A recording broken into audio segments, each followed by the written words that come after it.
Ever feel like you're kind of chasing after happiness, trying to like grab onto joy, but it's always just out of reach? Yeah, yeah, I think we've all been there. It's like that, right? So that's what we're diving into today with this book, The Joyful Journey, exploring gratitude and positivity. I'm excited to see what we find, Pull out some good stuff. Yeah, this book, it really digs into something, people have been wondering about forever, how to actually, like, build real joy that lasts. And the best part is it doesn't just say, like, be positive. It actually has, like, practical stuff you can do. And there's, get this, research behind it. Oh, yeah, see, that's what I like. Practical. And we've got some science to back it up. So what's the main thing this book is saying? What makes the joyful journey different? It all comes down to gratitude. Like, that's the base for a happy life, they say. But it's Yeah. not just about, being thankful when good things happen. It's more like, how do you actually change your thinking to see the good stuff even when things are rough? I've heard of those gratitude journals, right, where you write down what you're thankful for. But this book, it's saying it's got to be, what, deeper than that. Yeah, exactly.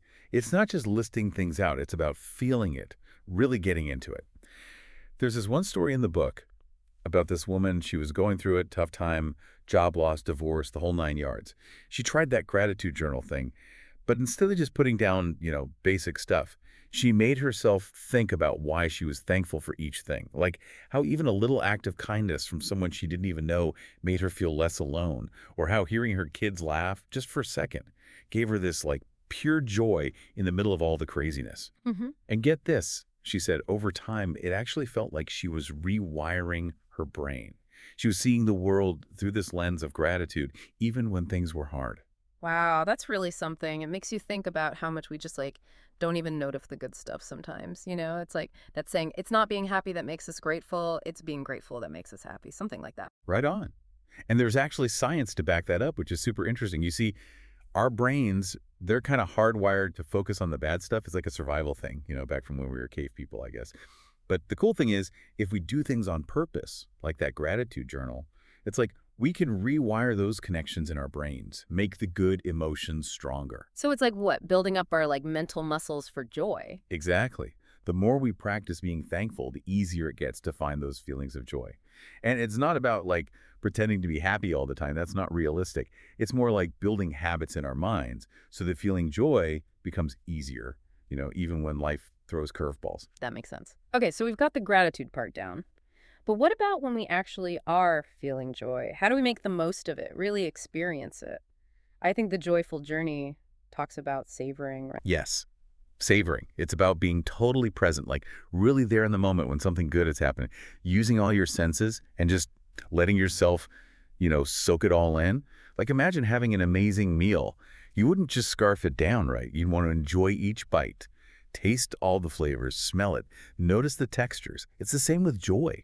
So it's like instead of rushing through our day, we need to hit the pause button and really be in those happy moments. You got it. The book, it even suggests having little rituals for savoring, which I love.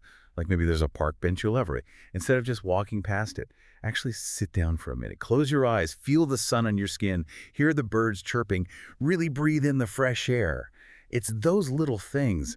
That's what adds up to feeling good overall.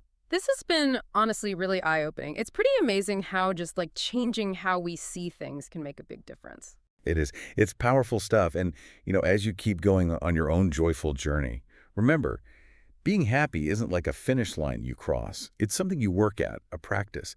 It's about building those habits every day, being grateful, savoring the good stuff, and yeah, literally changing your brain to make joy easier to find. So here's something to think about. What's one little thing, just one step you can do today to bring more joy into your life? That's such a good question to think about. Well, thanks to everyone for joining us on this deep dive into the joyful journey. Until next time, keep exploring, keep learning, and keep finding that joy in every single day.